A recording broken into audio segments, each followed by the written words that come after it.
हिंदी में हम इकाई योजना की रूपरेखा क्रम संख्या 9 लेंगे, जो राष्ट्रीय आंदोलन का संगठन 1870 के दशक से 1947 तक, ये हैं जो हमारे कक्षा 8 की इतिहास बुक हैं उससे संबंधित हैं। तो देखिए इसमें प्रकरण कौन कौन से, ये तो पाठ का नाम था। अब इस पाठ से हमने कौन कौन सी पाठ योजना बनाई, जिसको हम उप इकाई कहते हैं प्रकरण। कौन कौन से प्रकरण ली, और उप इकाई मतलब ये आपने कौन कौन सी पाठ योजना बनाई, ये दैनिक पाठ योजना बनाई थी, वो ये यहाँ पर है।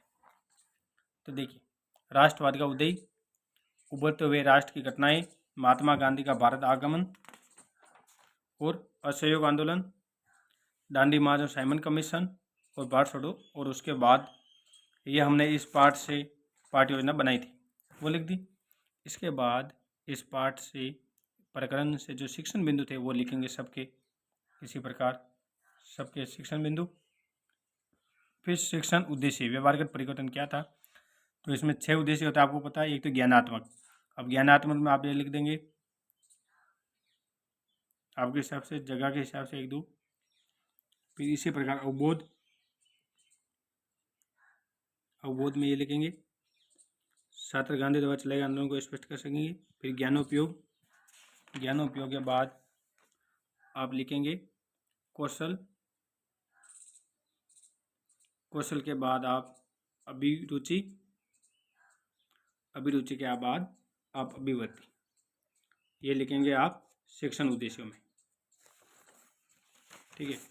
इसके बाद नेक्स्ट पॉइंट आता है शिक्षण विधि। शिक्षण विधि कौन सी, व्याख्यान विधि, प्रश्नोत्तर विधि, प्रदर्शन विधि, कहानी कथन, जो भी आप विधि का प्रयोग करेंगे वो लिखेंगे यहाँ पे। इसके बाद आता है छात्र अध्यापक या छात्र अध्यापक क्रियाएं। तो इसमें ऐसे प्रस्तावना प्रश्न पूछे गए, यानी छात्र अध्यापक जी ने क्या क्रिया की क्लास में जाने के बाद, तो प्रस्तावना प्रश्न पूछे, उद्देश्य कथन किया, विकासात्मक प्रश्न, छात्र अध्यापक कथन किया, बोध प्रश्न पूछे गए थे, ठीक है। मूल्यांकन पूर्णावृत्ति प्रश्न जो भी। इसके बाद छात्र क्या क्रिया करेंगे, तो छात्र क्या करेंगे, एक तो गुरुजी बूजी कोई सवाल जन्म उत्तर दे, यानी पूछे गए प्रश्नों का उत्तर देंगे। इसके अलावा गुरुजी बोली यानी छात्र अध्यापक कथन करेंगे, तो छात्र ध्यानपूर्वक सुनेंगे और समझेंगे, फिर अलावा बेचारा करी कर सके। फिर है पाठ्यिक सामग्री, तो इसमें आ जाएगी कक्षा उपयोगी सामग्री, चार्ट, मानचित्र आदि। साइंपट सारांश में साइंपट का प्रयोग किया गया था। पाठोंगत मूल्यांकन में विकासात्मक प्रश्न पूछे गए, बोध प्रश्न पूछे गए। पाठ उपरांत मूल्यांकन में बोध प्रश्न, पुनरावृत्ति मूल्यांकन प्रश्न, गृह कार्य दिया गया था।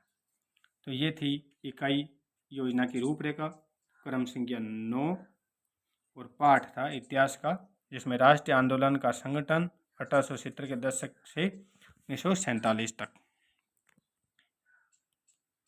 ठीक है, ये पाठ।